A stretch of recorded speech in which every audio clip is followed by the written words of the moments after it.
Oh, what's good, my man of society? It is your host with the most, Shadow Look, back at you with another video. Make sure you guys like, comment, and or subscribe to the channel.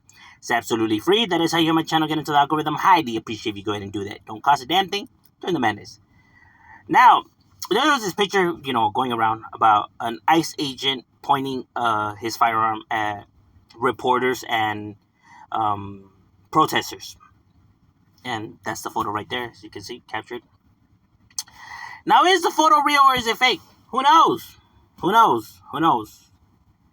I mean, if we were to be living back in the days, not even a few years ago, we would be able to tell if this is an ICE agent or not. But in this presidency, we're not able to tell because of how they go about their business and covering their faces and all that. So it makes it hard to tell if it's a real, ICE agent or if it's somebody impersonating an ICE agent. That's the problem, though. The fact of how ICE is moving, it's really hard to tell if it's imposters, if it's genuine. Who fucking knows? And that is the issue. But as of recently, maga in itself has been having a lot of issues. Right? They seem to be going through quite a rift, you know. Um, you have a lot of conservatives and Republicans disagreeing with each other, a whole lot of pointing the fingers and a whole lot of bickering, and it seems like there's starting to be cracks in MAGA, right? With the far right Fuentes followers, right, and the you had the Charlie and Candace Owens, side, and then you have the just what's regular MAGA, and then you have the Republicans, right? The ones that are calling, Donald Trump on his whole Epstein thing, like, hey, where are the files? It was going on, like Taylor Greene and several other Republicans. I think there was about 6 other Republicans who were also saying, hey, whoa, what's going on? Hey, why are we skipping over this? Release the Epstein files. What's happening here?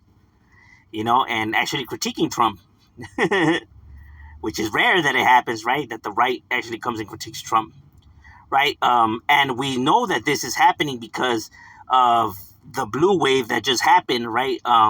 With New Jersey and Virginia, two, red, places, right? Like red states, without a doubt they were red, and now they're blue, right?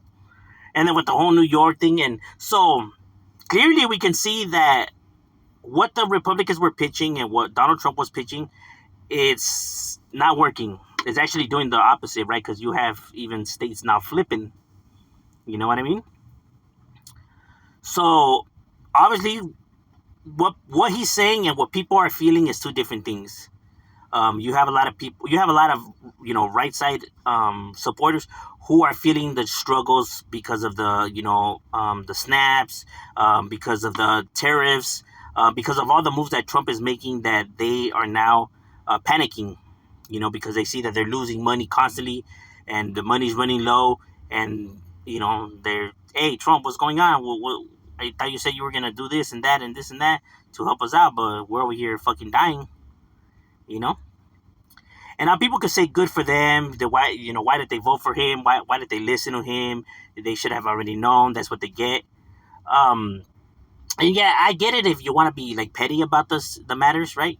Um, because clearly, they still got to put food on the table. They still got families, right? And yes, they were duped and lied to. They fell for the trickery, right?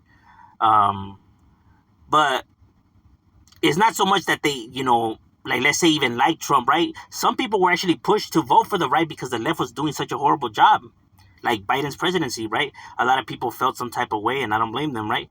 Um, Biden was an awful president.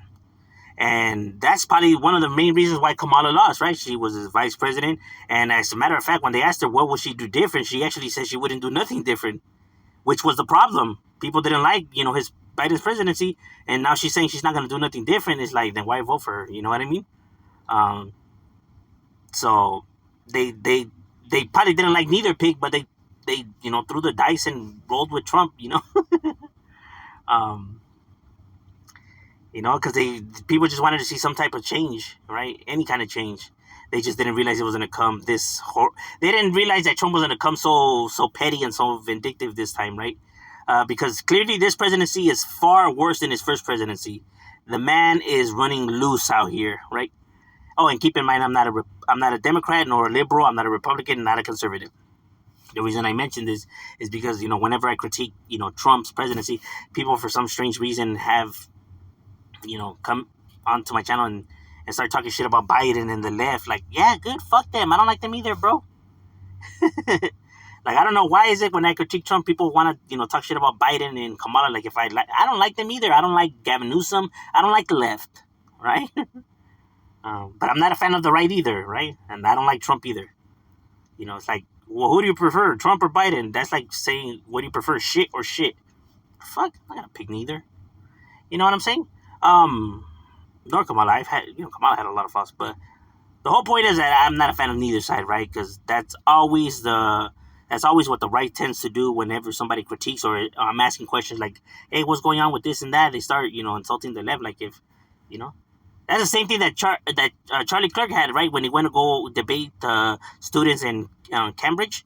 That's why his fucking debate fell so flat and he was humiliated, right? When people were now asking questions about his side, right? He started talking shit about the left and Biden, like, and these people were like, "Bro, we're in the UK, bro. We don't give a fuck about Biden and none of that, right? We're talking about this. Why are you bringing up Biden? Like, if people right here support Biden." You know what I mean? And it's true. The right tend to do that when somebody's not questioning their side. They tend to start bringing up the left. Like, hey, bro, who the fuck is talking about the left? Who cares about them? We're talking about you and where you stand and where the right stands. Nobody gives a fuck about the left, right? But that's always what makes them seem, that's how they get away from whenever they're cornered, right? They start to bring up the left as an excuse, right, to change the conversation. But it only works if you're going up against somebody who's actually from the left or a Democrat or a liberal, right? But when you're talking to somebody who's not none of those things, right? We don't give a fuck about that, right? So there's nowhere for them to escape. You get what I'm saying? So a lot of that tends to always fall flat. So I feel MAGA it wasn't gonna last that long, right? I know people were like, "Oh, the new takeover." Whenever you have a group like MAGA, it'll have its run, right? The beginning is always the most powerful run. That's how all groups that are full of a lot of hatred and tend to have shitty views, kind of, right?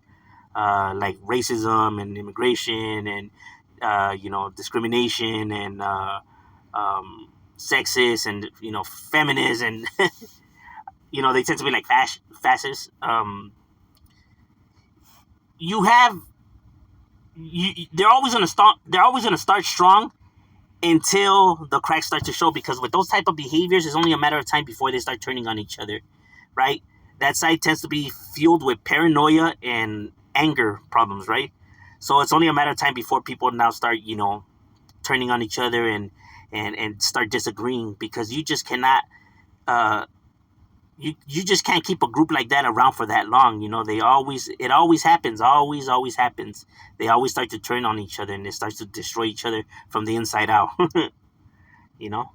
Now all of a sudden Tucker's on the outside and some people were saying now Fuentes on the outside and now they're blaming this and that, and now some Republicans are like, hey, what's going on with Trump? And you know what I mean? But like I said, because there is no loyalty on that side, there is no loyalty, and there is no what is it like? You just won't be able to control and contain these individuals. They're so unhinged, right? It's like a ticking time bomb, because how these individuals, their views are full of a lot of anger and issues, right? Like the way they view things or want things to get taken care of is aggressively, And when you have an aggressive, attitude to you, you're just not gonna be able to make your thing work, because when you're looking to, actually run government, it takes calm, collective composure, reasonable, knowing how to talk to people, knowing how to debate, knowing how to de-escalate situations. Donald Trump has none of those skills. He's actually has the opposite, right? So it's only a matter of time before people start catching on to the lies, and like I said, his followers will die for him, right? As long as whatever's happening is not affecting them. But once it affects them, they have no loyalty. They're going to turn on him like that, bro. Right? That's why you see people burning their MAGA hats, and a lot of people saying that, they're not MAGA no more. They're F that. Yeah, that's what tends to happen with that side, right? When you have that type of behaviors, you know. I already knew that there was gonna be, it was only a matter of time before the infighting was gonna start, and it's starting to show cracks, in there. You know what I mean? Even the cast and Fox News can't even agree no more. You have them right there bickering live on TV themselves. Overall, that's just my thoughts on the matter, right? It seems like MAGA's starting to show its cracks, son, and starting to look a little bit rough. But what are your thoughts? Leave it in the comments. Shadow, we out.